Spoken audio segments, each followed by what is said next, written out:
Good morning and welcome to a new week on Jasiri. I'm Tolulokwe Adeleru Balogun, and we're all fired up to explore the latest news, trending topics, and ask the burning questions on the tips of your tongues. Now, who's excited about this week with me? But if I look at the ladies, blessings, because you're looking fine. I know. Because you're looking fine. First things first, guys, ladies, I got shot up to first class while I was traveling this weekend. Wow. I didn't pay for it. You know, I was just thinking, should I take off my makeup? Should I not? That thing in my mind just said, don't take off your makeup. Look fly, because you don't know. Honestly, I was trying to attract maybe look fly to fly. a cash cow. You look fly to fly. You know, so I was trying to attract maybe a cash cow on my way. But, you know, I just entered inside the plane and this lady says, there's still space. You are the chosen one. So sit. I'm like, really? I should just say, Excuse me. The way so of course I'm excited. They'll think you flew like to Dubai or something, just to Abuja. Flew is flew. In this economy, and I flew first. Especially if you're not playing for the first class in this economy. Jealous shake. I love it. But obviously, there's nothing exactly in Nigeria right now to be excited about. And we all need to find a way to smile despite the state of the economy because, hey, we've got life, we've got each other and listeners, right? And you got me, your comic plug. Plus, when there's life, there's always hope, guys. So my outlook this week is to cheer up and stay positive. As always, Big Purr. Absolutely, though. Well, thank you, blessings. I know, you're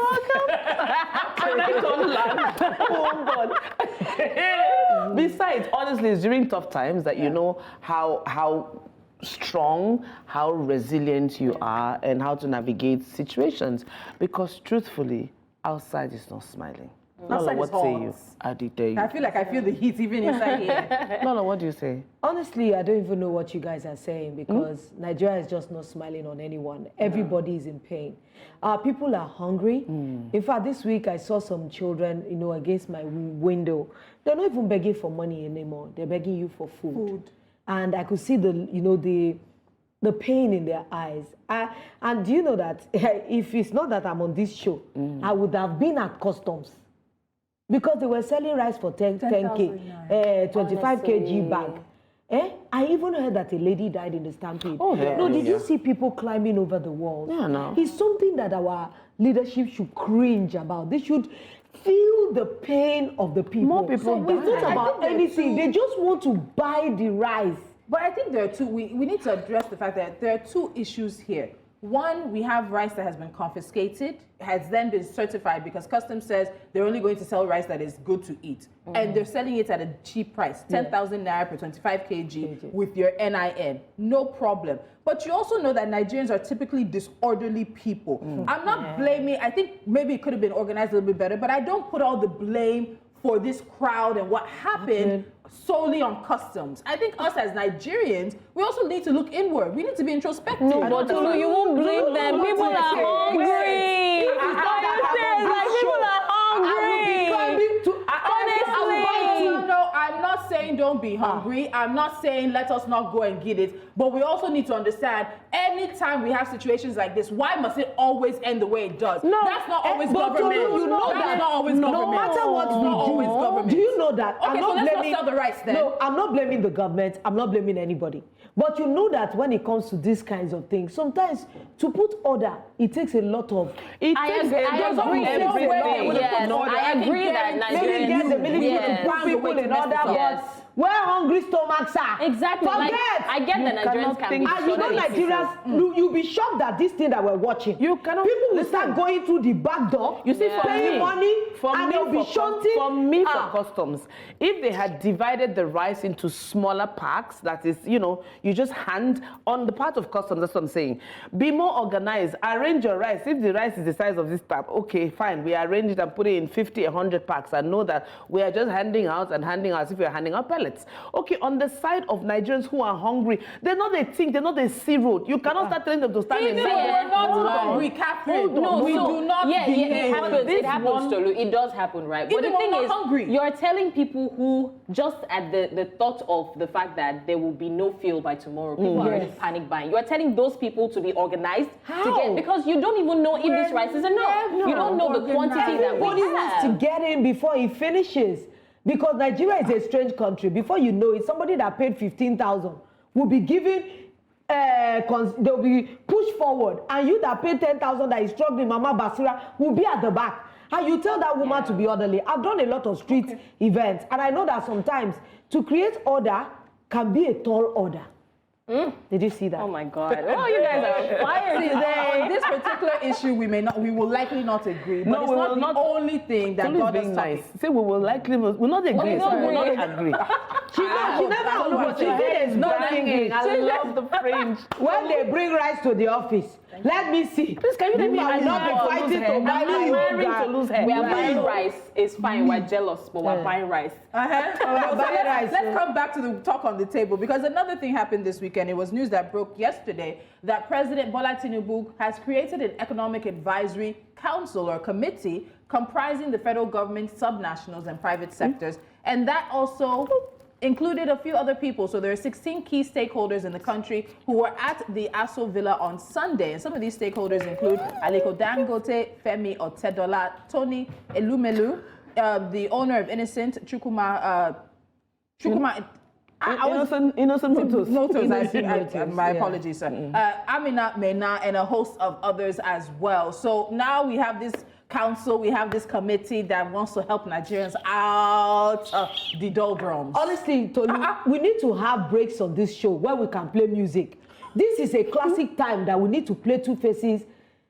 They want to tell us another story again. Yes. They want to die. La, la, la, la. Is that how he sang the song? I don't know, Yeah, but, but if you what know, I'm you trying know. to say is that You know this he's not in is the mood not to sing it, yeah. the first time we're seeing committees. Yeah.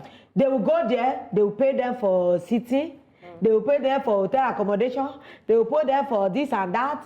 At the end of the day, they will See the say list. they have they are working on it. But see who They they're will working now on it with present now, a Lolo. paper. See who's Lola, you there. And so who shocks you there? I have just two questions. These people have been in Nigeria for the longest time, right? They've existed since.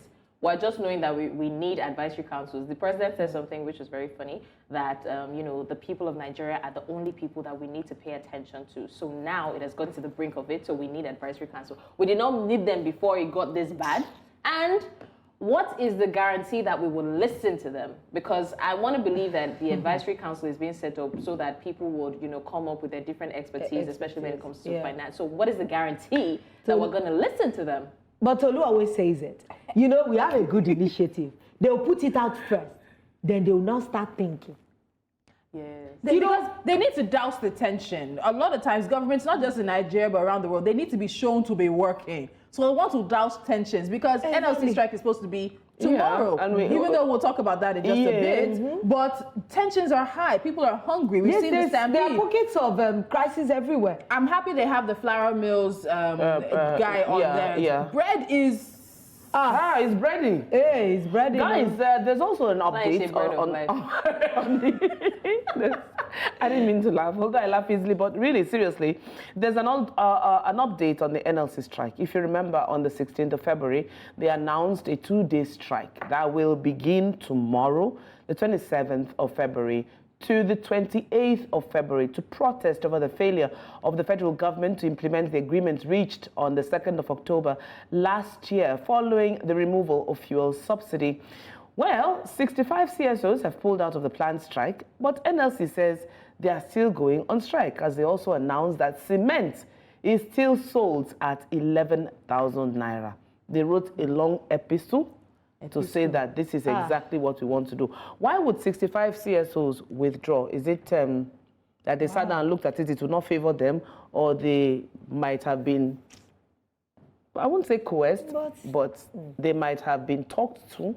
It's a big issue. CSO, civil society organizations, to say that they don't want to be part of this. That NLC is supposed to be the umbrella organization for all these organizations. Yeah. But time and time again, they will call for a strike. They'll probably do a warning strike. Then they'll be going towards the mother of all strikes. And then 24 hours They'll before, backtrack. it's called off. And the governor, they said they'll enter from into that talks. tweet, even from the tweets, you see people calling them out like NLC. Are you in support Stop or it, against? What yeah. are you doing? Which one? Just be So for the would you people. say NLC For has once. lost credibility or among people? It has. Like, It has. and Of course. believability as Is there any well? other English to say? They have lost credibility because this is like a script.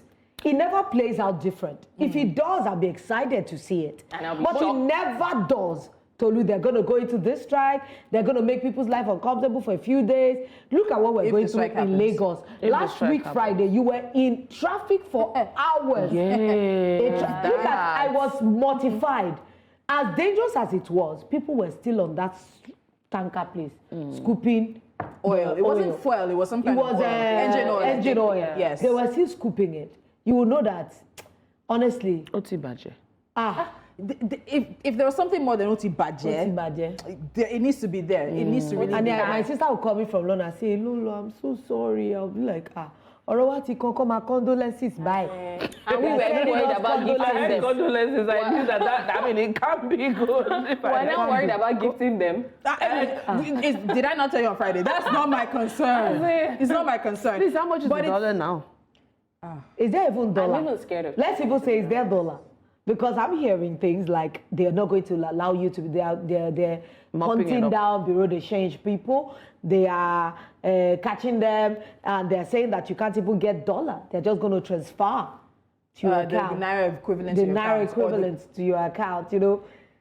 Oh no, what is soon? There's a lot, and I know tell that you. today is one of the days that Business Edge at 11 a.m. is also going to get into this BDC conversation. But before we move from this, I know that we have one of our correspondents who's moving around Lagos right now, because I was telling the ladies, I've seen a heavy police presence this morning. I was coming from Stadium, there In are at least 3 anticipation, vehicles yeah. of mobile police station. Ojota, which we know is a trigger point, whether it was Yeah. doing NSARS or was doing when Goodluck Jonathan wanted to remove Yes. the fuel subsidy then, or Jota protest. So right now there's a very, very heavy police presence in certain locations across Lagos. Might also be at the toll gates. We don't know, because that also happens to be a flashpoint. And also seeing security move around. So as soon as we get in touch with our correspondent, we'll be taking a quick look at the security situation around the city today. Because of probably what is happening, the police are warning the NLC, don't go on protest, because we're hearing that people want to hijack.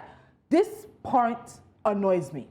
Your responsibility as the police is to keep peace, not to keep me from exercising my fundamental rights. Exactly. right. Your You're fears telling should me- not let you keep me from doing what You're I want telling to do. me you hear they want to hijack. If you have this information, then stop those who want to hijack. Don't stop me from You're exercising my hearing rights. from where, Solo, Steph? I'm Where? going to Where take are you you off the hearing? show. I'm going to put you in DSS. You have a future. Both of you should go Because you down. are, this is honestly, major, Abi. I almost started drumming words on marble. No. She's insulting me. TAB talk. She's being sarcastic. TAB talk. Hashtag. Hashtag TAB speaks. Seriously, I'm waiting for the rest everything of she it. said is on point, because the truth is you cannot expect to dictate to people who already their body is biting. And I always say, Nigeria, we are very peaceful people. Because if it's in some other climes faced with what we are facing now, it would not be business as usual on the streets, in homes, and in places of work. So for now, if people say they're coming out to protest, how long do you want people to stomach it? You want them to implode? How long will you even stomach it? You should have So even if- seen it coming, to be honest. so- Like, you should have expected a It's protest. finish. It's finish. And truly, Nigerians will that's what we're adjust. saying the That's other time, that finish. we're really, it's gotten so bad that we now allow them push us to the wall. They will Yeah. break the wall and keep going with our resilience and our patience. And no, enough is enough. Because for you to tell me that you didn't expect a protest, and now you're hearing from where? Are you sleeping Where on the you dey hear bicycle? am from? No, please stop that. You can't see. When police are telling you the truth, listen to them. the proof. They do not have enough equipment. They don't have enough tear gas. They don't have enough water cannon. But they have credible information. No, they have information, but the things to safeguard you, they do not have. So they are telling you the truth, so that Help you will us do not, our job. so that you will not be totally overcome You don't when mean the bad things happen. So you don't want them to be truthful again. That's the sad reality. Okay, we're going to pause on that, even though the NLC has said if anybody is attacked, is going to be the mother of all shutdowns. If anyone else has said it, We will I meet don't tomorrow, or maybe not. But we're going to take a quick break on Jasiri. When we come back, there's a lot more on the show because, of course, we need to make sure our women are financially literate and independent. And considering the current state of the economy and the many families struggling to navigate these trying times, it's indeed a very timely conversation. Jasiri returns in a moment. Stay with us.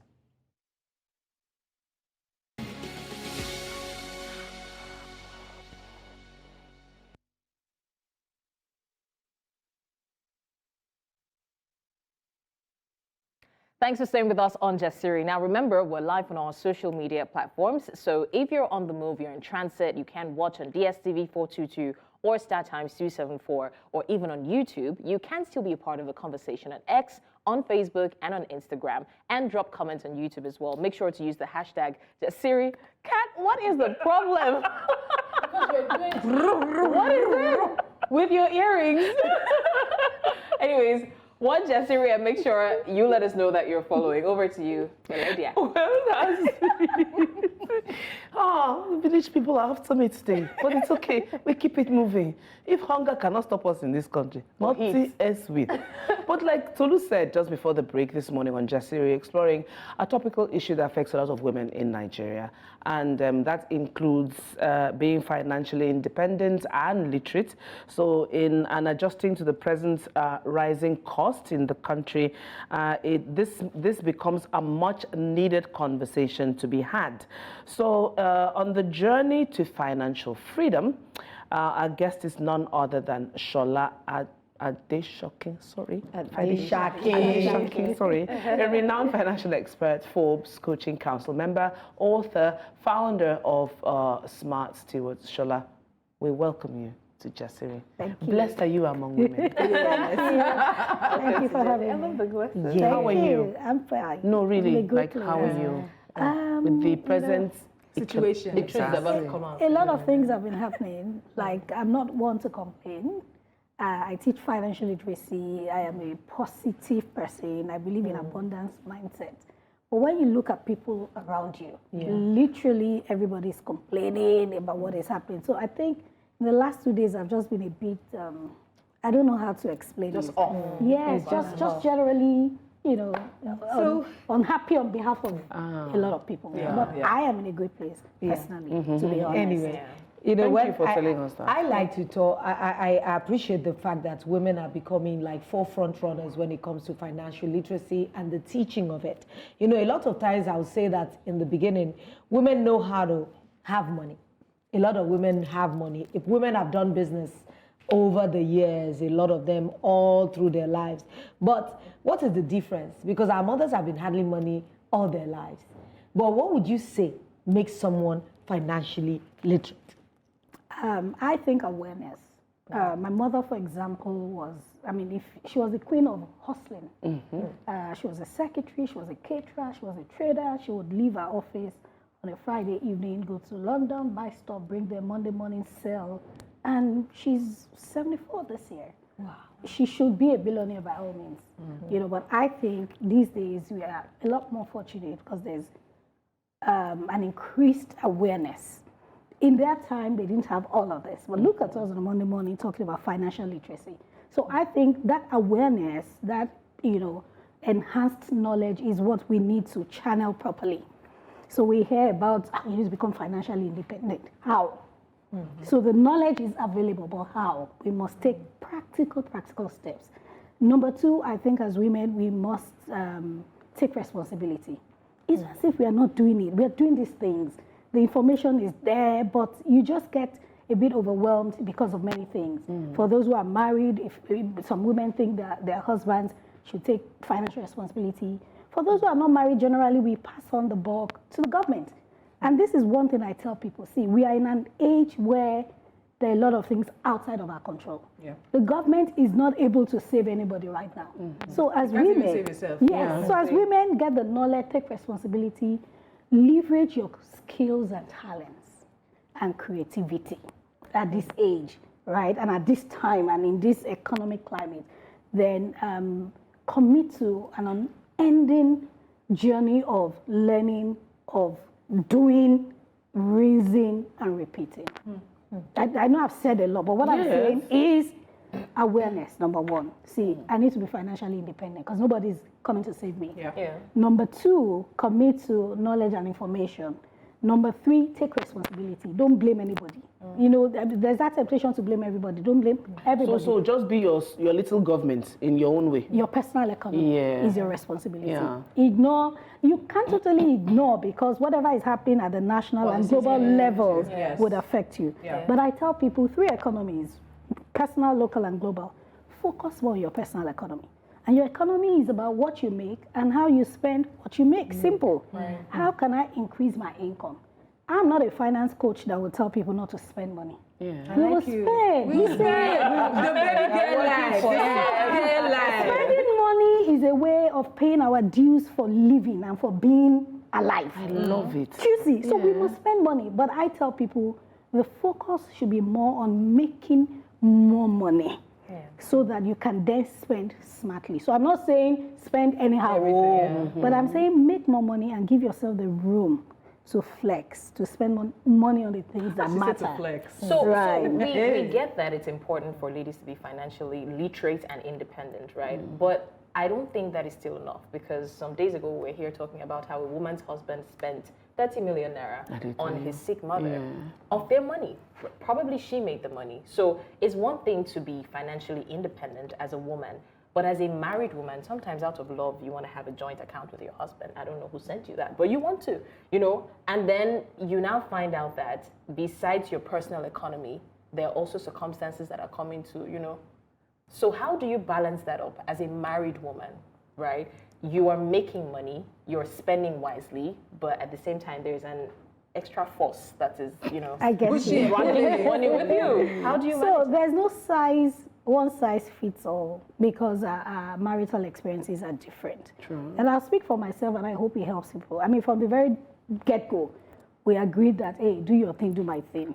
So we run a project account, not a joint account. A project account. Meaning when we have a combined expense, we pull the money together and we execute. Like 50-50 putting money together? No. So I make my money, you make your money, we do our stuff. But we have joint bills, like the example, we pay rent, a mortgage. So that's 50-50 then? Maybe not necessarily. Sometimes we are flexible. If you have more, put more. If you have more, you put more. What is important is that we are getting it done. So I have my savings, my husband has his savings, but it doesn't apply to a lot of people because our temperament, we understand ourselves. And we have been able to say, hey, this is what works for us. So some people will say, hey, she has said we should do that. Hey, know your peculiar circumstance. So this is what we do. For the project account, we have a project coming up. How much is it? How much can you afford? How much can I afford? We bring it together, we execute, and we move on. Because as a coach, I have seen a lot of things. I have heard a lot of stories whereby the woman was the one doing better, and the guy took the money, he took off, he married, you know, many things. So you guys communicate. Know what works best for you.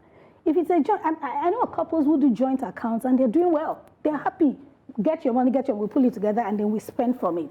I haven't tried it. I haven't lived it. So I don't know if it works. But what works is do your thing, do our thing. We communicate effectively. We pull resources together. So when I need money for things that I don't necessarily have to say, okay, can I spend money from that account? To buy Maggie. Do you understand? So I do my things. I step in when it is necessary, even when he is not there.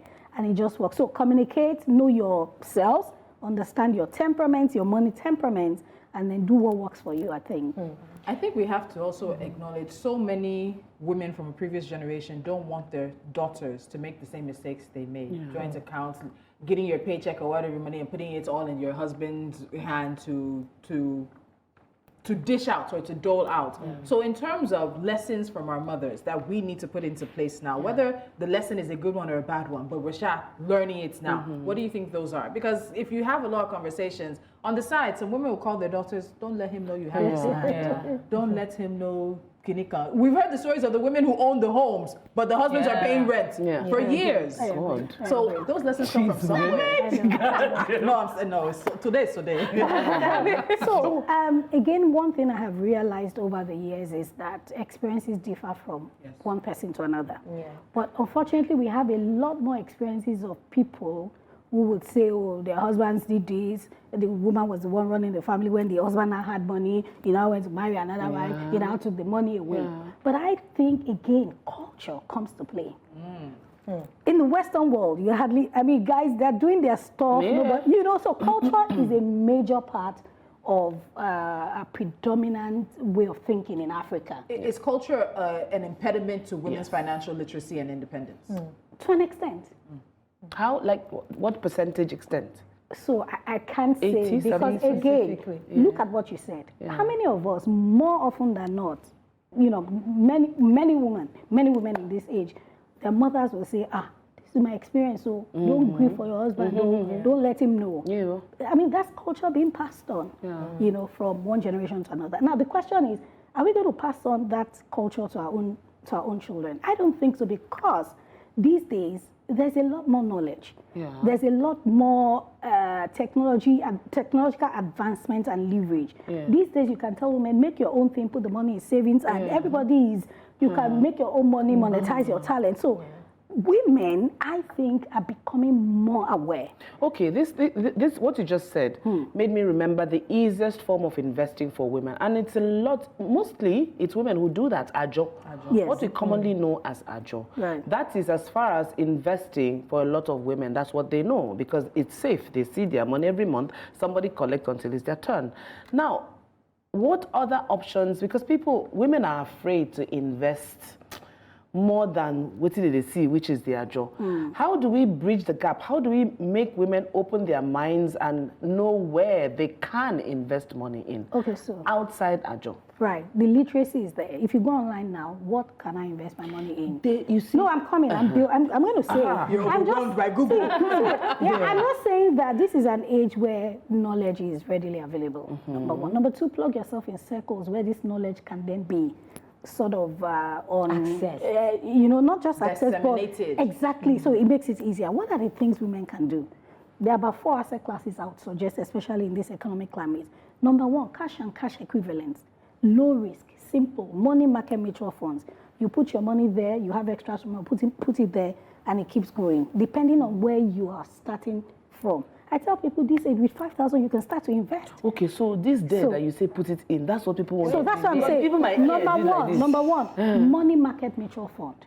Go to she's speaking Spanish. Money market mutual fund. No. So mutual funds. Go to the bank or any asset management company. Tell them you are new to investing. You want to invest your money. You want a mutual fund. The reason I said money market mutual fund is because there are many other types of mutual funds. Okay. Some of them are risky.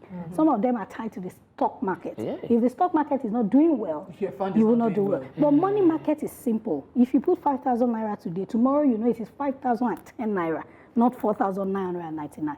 So that's one. Is low risk. Before you move from there, Sola, but is it money? Money market mutual funds in Nigeria, because typically now with social media and everything, I can invest outside of Nigeria. I'll come to that. Okay, I'll come to that. So first thing, start with the money market mutual fund and build on that, because money gives you confidence. The reason a lot of people are wary of investing is the first investment you do is in a Ponzi scheme. You lose your money and like I'm never going to invest. They don't want to agree that it's Ponzi scheme. I just don't want to agree. So money market mutual fund is one you can do. Everybody, be building. One day you wake up, you see 1 million naira there, and you be like, when did I do this? That gives you confidence. It's money you can always fall back on. You can do stocks and shares locally and globally. I know, but I'm telling you options. If you're in your 20s, 30s, you have time. Yes. You know, for example, there are stocks, I don't want to mention names, that people did fractionally these days. You know, every day or every month, you can do $10 worth, $20 worth. And your name goes into the database or the register of the shareholder. You know, so we are talking long term. Investing is long term. Yes. Investing is not, I want to put money there today, next month I want to collect it. You know, so my mom invested many years ago in the Nigerian Stock Exchange. When my dad sold their house that day, built together, and she didn't know, it was that money, those stocks, she sold to buy a house. Sola, don't do us like that. So let's go on. No, you got to see now we are hooked. So we can't move from there. Things happen. so many of us have seen so many things happen Right. to women we know. Right.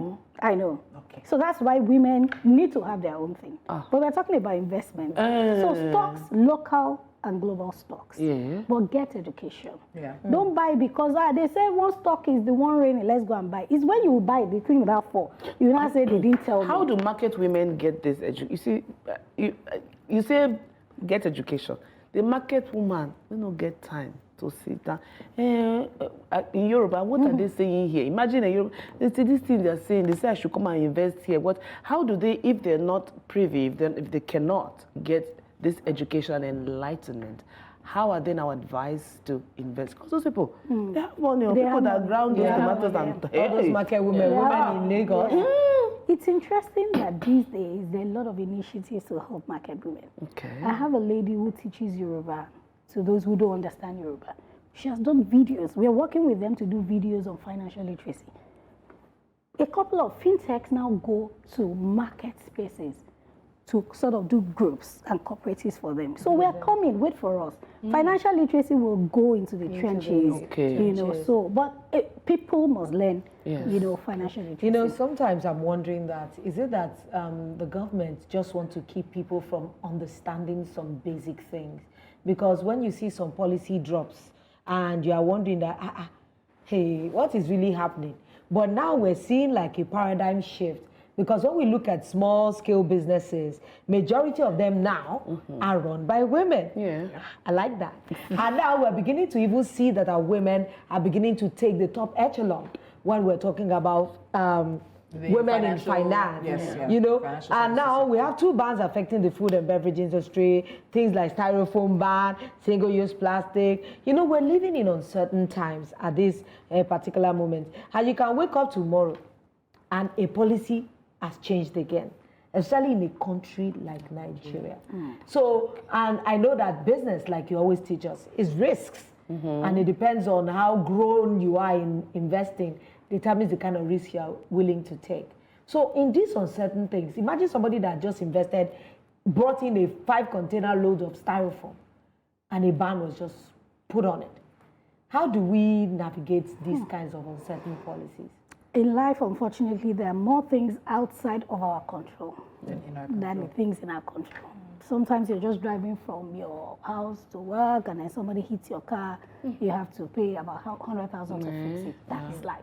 Life is just risky. That's why I tell people the things within your control, those are the ones you should try and just, just try and control and take charge. We do not have control over what the government does. And I don't even want to go into what government is doing and what they are not doing. Financial literacy at the basic level, we are not taught in school. We all went to uni. Did they teach you how to manage your money? Yeah. That's the only thing they Do teach you you. understand? So if you continue to say what government is doing, but then give it to them. To macroeconomic policies, especially for the new government, will take a while. But what I'm saying is, okay, you are doing business. Just bear in mind that things are outside of your control. And the things I think are within your control is, how can I make more money? What are the skills I can deploy? What businesses can I do in partnership? What can I immediately start to sell? What are the needs of people around me?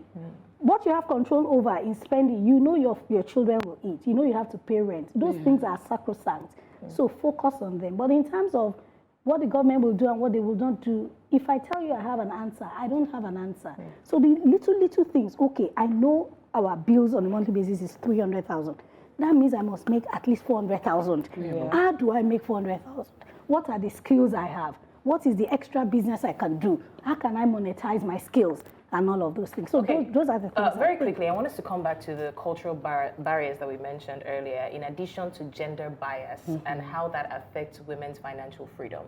Would you say that, thankfully in this society, we're seeing, a paradigm shift, we're seeing things change a little. Like she said, women are now at the top right echelon, but it wasn't always like that. And we're still not where we want to be, in the sense that some women still get paid less because they're women.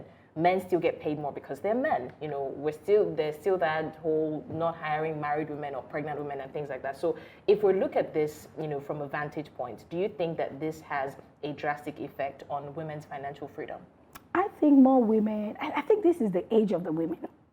You see more women showing up at events, their agility to learn is at an all-time high. Yeah. I personally do not believe that those things are an inhibition to what women can do. We have a lot of advocacy work going on. Women, there are a lot more women conferences, women groups, trying to bring down these barriers. I think at individual levels, let's do what we can do, advocacy-wise, policy-wise, let's continue to do. They may exist, but let them be there somewhere. Let them not stop us from doing what we want to do. So, Sola, before we let you go, I think you're on a campaign of preaching financial independence, particularly for women. And we know that we're still very much in a society that is quite patriarchal. I can't say that word, patriarchal. Yes, because I said it for me, but my arm is driving. And there's still, people think financial independence and literacy is feminist propaganda in many instances. But in terms of why financial independence is important for women, Nigerian women, African women, what's your gospel on that? And I think I'm going to be shady and go back to the fact that you said your dad sold the house. I knew we wouldn't let you go. I will not let it go. I knew we would not let it go. Your dad sold the house. Yeah, I mean, let's bear it all out. I'm from a polygamous home. 4 wives, and things happen. These things are happening. And then house was sold. Mom didn't know, but she had been putting aside money, small. And then she had invested in stocks and a few things. In 2 weeks, she was set up. This was how many years ago? So you see, financial independence is not something you should be arguing about. Not because your husband wants to do you bad. Do you understand? It's just that confidence. Money gives you confidence. My sister. Money helps you achieve your goals. Whether your husband is there to support or not, it just helps you live the kind of life that you want to live. So as women, let's take responsibility. We are skillful, we are multi-dimensional in nature. There's so much that we can do. So let's do it. And then money gravitates towards value. Wherever there is value, there is money. So if as a woman you bring value to the table, money must follow. Then learn how to manage and then multiply that money. Rinse and repeat.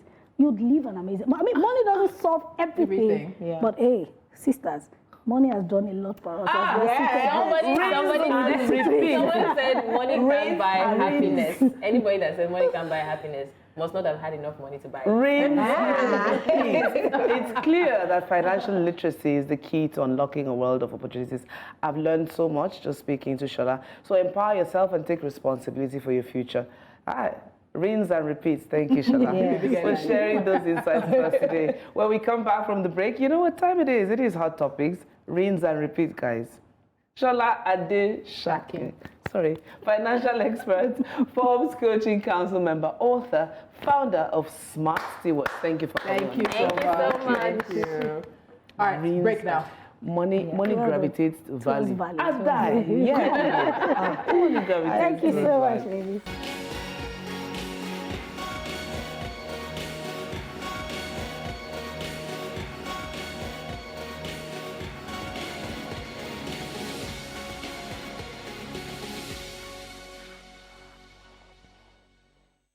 You're welcome back to Jasiri. Now, just before we get into our further conversations and wrap today's show, we need to go live to News Central's correspondent, Bettina Inwele, who is in Ojota. As we told you earlier, there is increased police presence around certain places in Lagos, and Bettina is going to give us the updates from Ojota, which happens to be one of the flashpoints in Lagos State. Bettina, thank you so much for joining us. Can you give us an idea of what's exactly going on? We can even see some of the police behind you now. What do things look like in Ojota?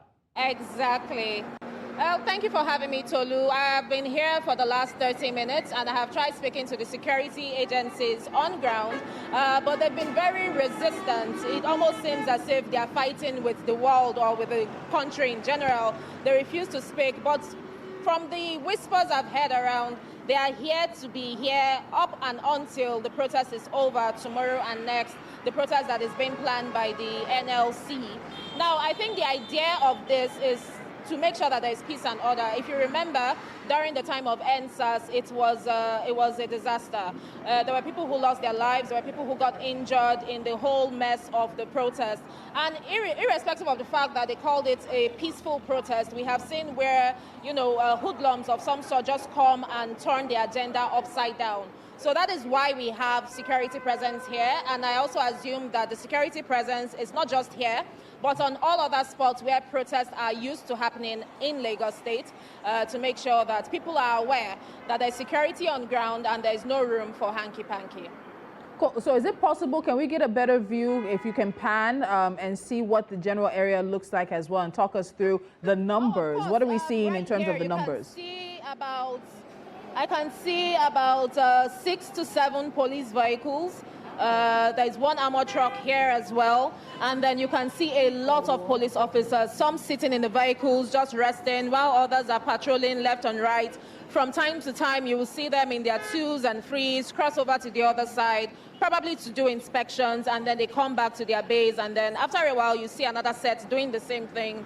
So it's heavily guarded. A lot of security on this particular axis of Lagos State, close to Abiola Gardens or Jota, Lagos.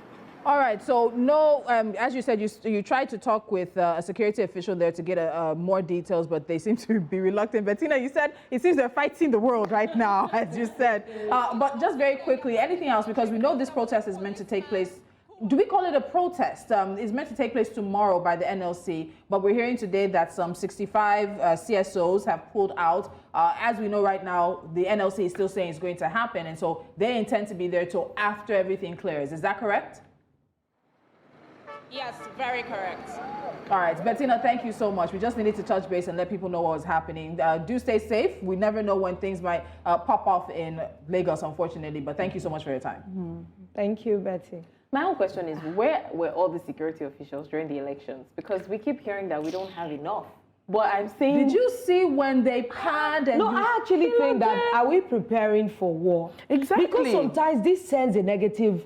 I was gobsmacked. Yes, it sends some negativity out. You're using a sledgehammer to kill a mosquito. That's what it seems like. So because wait for a mosquito that will come. So I pass Ojota every day. Yeah. I pass Stadium every day. So when I saw them this morning, I came in and I told the head of news, I said, we need to get out, because it makes it look like, as someone said, we're preparing for war. But a protest is a fundamental human right. It is a Nigerian constitutional right that has been backed up multiple times by the Nigerian Supreme Court. If you're giving warning, it already feels like, because we know ourselves, this is a psychological subliminal, I can't speak to that, subliminal message. Trust me, people will see that and they will not want to come out and join Let's the not NLC forget, strike again, if they wanted to before. This is a country where a state government is planning to take action against teachers who are teaching children their rights.